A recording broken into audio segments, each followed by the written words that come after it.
మాజీ మంత్రి హరీష్ రావుకు కౌంటర్ ఇచ్చారు ఎంపీ చామల కిరణ్ కుమార్ రెడ్డి. ఇరిగేషన్ ప్రాజెక్టులపై హరీష్ రావు తెలంగాణ ప్రజలను తప్పుదో పట్టిస్తున్నారని అన్నారు. నీళ్ల గురించి నాకంటే ఎవరికి ఎక్కువగా తెలియదన్నట్లు హరీష్ రావు మాట్లాడుతున్నారని అన్నారు. టీఎంసీలు క్యూసెక్ల గురించి తనకొక్కడికే తెలుసునన్నట్టుగా హరీష్ రావు ఫీల్ అవుతున్నారని ఎద్దేవా చేశారు. నీళ్ల విషయంలో తెలంగాణ సెంటిమెంట్ ను రగిలించి మళ్లీ అధికారంలోకి రావాలన్న భ్రమంలో హరీష్ రావు బ్రతుకుతున్నారని ఫైర్ అయ్యారు.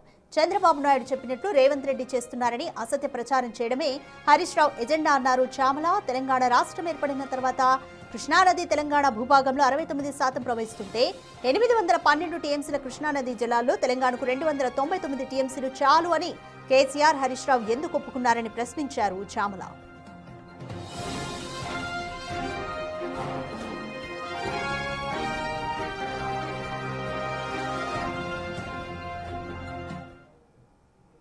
గోదావరి మీద కనుక్కున్న బనకచెర్ల గురించి మాట్లాడుతూ ఒకరోజు పాలమూరు రంగారెడ్డి గురించి మాట్లాడి ప్రజల్ని కన్ఫ్యూజ్ చేస్తున్నావు హరీష్ రావు గారు. నేను చెప్తున్నా వినండి, మీరు 299 టీఎంసీలకు ఎందుకు ఒప్పుకుర్రు, ఎందుకు దాని మీద పోరాటం చేయలేము? మీ 10 ఏళ్ళ హయాంలో మనకే 500 చిల్లర రావాల్సింది వాళ్ళు ఇప్పుడు 513 వాళ్ళు తీసుకొని 299 మనకిచ్చిర్రు. రివర్స్ మనకు రావాలి 513 ఇంటర్నేషనల్ వాటర్ లాస్ ప్రకారం. కానీ మీరు ఈ రోజు పోరాటం చేయాలి. ఇప్పుడు వచ్చి పాలమూరు రంగారెడ్డి గురించి మాట్లాడతారు, లేదా బనకచెర్ల గురించి మాట్లాడతారు. బనకచెర్ల గురించి ఆల్రెడీ ఉత్తమ్ కుమార్ రెడ్డి గారు పదే చెప్తున్నారు. డిసెంబర్ 25వ తారీఖు నాడే ఒక ఫైల్ చేసిర్రు, రిట్ పిటిషన్. ఇది కూడా చర్చకు ఎప్పుడు వస్తుంది? సుప్రీంకోర్టులో సోమవారం 5వ తారీఖు నాడు చర్చ కూడా ఉంది. కానీ మీరు ఏమంటారు? వీళ్ళకి బనకచెర్ల మీద చిత్తశుద్ధి లేదు.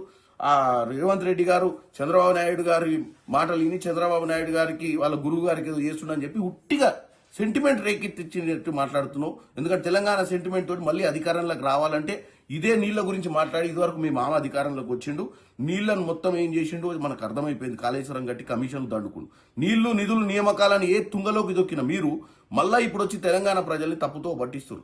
ఎవరు పోయి రాయలసీమకు పోయి రాయలసీమను రత్నాల సీమ చేస్తా అన్నది ఎవడు పోయిండు? బేసిజాలొద్దు, బేసిజాలొద్దు 3000 టీఎంసీలు గోదావరి నీళ్ళు పోయి సముద్రంలో కలుస్తుంది అన్నది మీ మామగారు కాదా?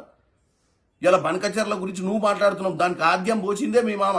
ఆ రోజు మిగులు జలాలు బాగున్నాయి, దాంట్లో వరద జలాలు ఎక్కువ ఉన్నాయి, 3000 టీఎంసీలు పోయి సముద్రంలో కలుస్తున్నాయి గోదావరి మీద, మీరు ఏమైనా చేసుకోండి అని చెప్పొచ్చిండు చేపల పులుసు తిని. కాబట్టి ఈరోజు చెప్పేది ఏంటంటే మాకు చిత్తశుద్ధి ఉంది.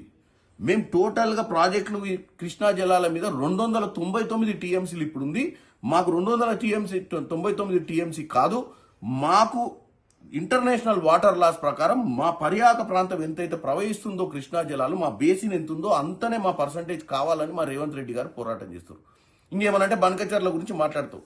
జలశక్తి మంత్రి దగ్గర 2 ముఖ్యమంత్రులు కూర్చున్న రోజు నువ్వు ఉన్నావు ఆ రూమ్లో, మేము ఎంపీలుగా మేమున్నాం. ఆ రోజు డిస్కషన్లో ఏం జరిగింది? ఆ రోజు డిస్కషన్లో 2-3 విషయాలే జరిగినాయి. ఏంది?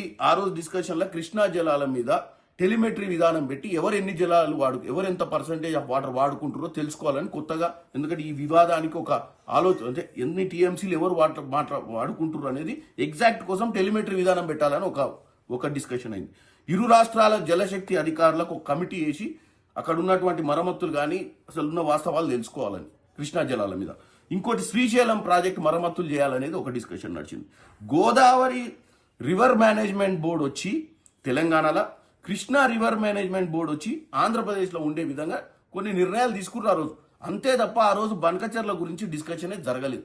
కానీ నువ్వు ఎప్పటికప్పుడు ఈ విషయం ఈ రోజు కాదు, ఈ విషయం ఆ రోజు ముఖ్యమంత్రి గారు చెప్పిర్రు, ఇరిగేషన్ శాఖ మంత్రి ఉత్తమ్ కుమార్ రెడ్డి గారు కూడా చెప్పారు. కానీ పదే వచ్చి బనకచెర్లను తీసుకొచ్చి తెలంగాణ సెంటిమెంట్ కాకెత్తనికే రేవంత్ రెడ్డి గారికి చంద్రబాబు సంబంధాన్ని అంటగట్టుడు, లేదా మా ఇరిగేషన్ మంత్రిని ఎప్పటికప్పుడు పాలమూరు రంగారెడ్డి విషయంలో కానీ ఇంకే విషయాలలోనూ తెలంగాణ ప్రజలకు ఏం తెలియదని తప్పుడు ప్రచారం చేస్తున్నావు.